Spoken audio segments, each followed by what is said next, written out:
Well, opponents of the ban will tell you assault weapons are rarely used for crime. Supporters of the ban will ask what possible legal use could they have. Joining us with some specifics on what exactly these things do, we have Miami Bureau Chief John Zarella. John? Anderson, we are out in western Broward County at Markham Park, which is the home to the Broward Sheriff's Office Firearms Training Range. And Sheriff Ken Jenney has been very gracious to join us. And Sheriff, before we get into the demonstration, why is it that you believe that these guns need to remain banned? Because I know Floridians use shotguns like mine to shoot birds. Criminals use weapons like this to shoot Floridians.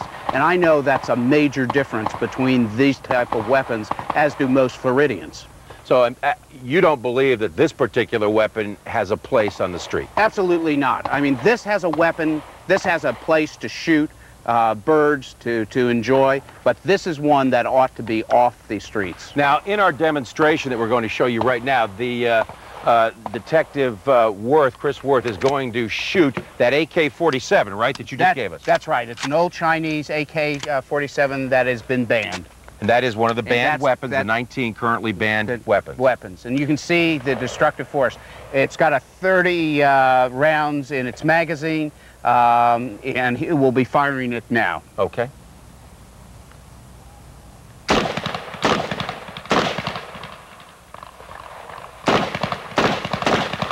Now that was semi-automatic. That's He's going to switch here to automatic. Now this is automatic. Wow. That obliterated those blocks. Those blocks are gone. Absolutely obliterated it. And you can tell the difference. Now this weapon is the AK-47 also, but it's the civilian, and it's the one that has not been So this is banned. legal right now? This is legal right now, under the law. And Detective Worth is going to shoot that right here. Absolutely.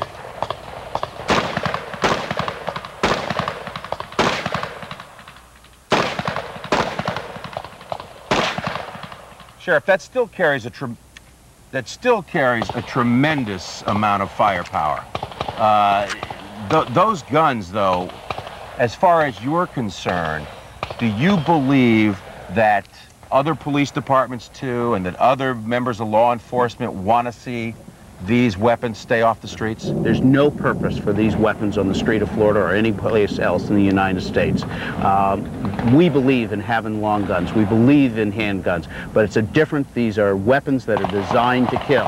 And let me tell you, there's a difference between having a hunter the right to have a tool to hunt animals and the right to have a weapon that's going to kill people.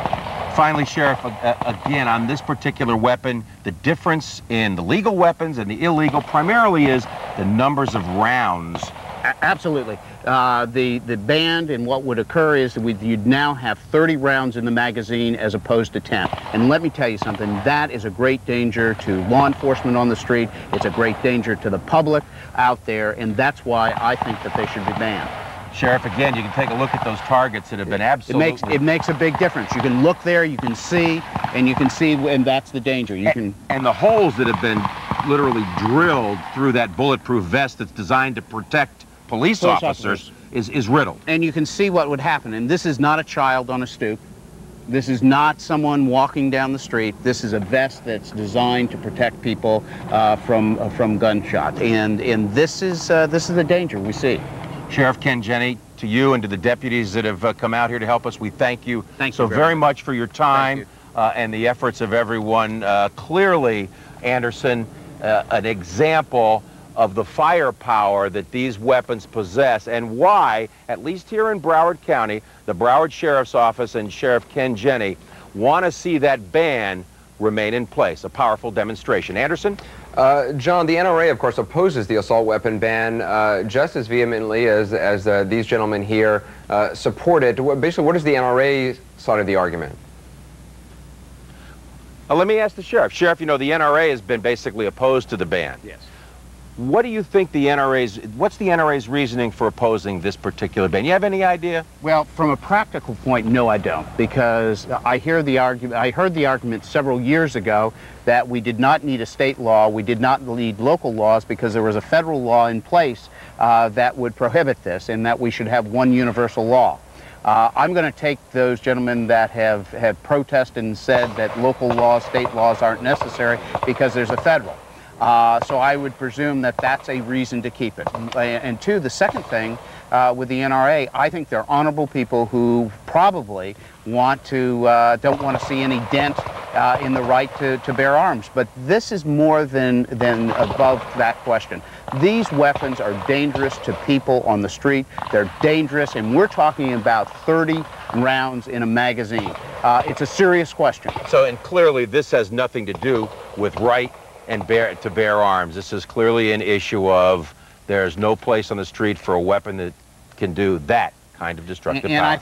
And I don't know of anyone with a straight face that could tell you that these weapons were designed to hunt, that these weapons were designed to do anything but to be the killers they are. Sheriff, again, thank you so very much. Anderson, there you have it, live from the firing range. Anderson? John, thanks very much.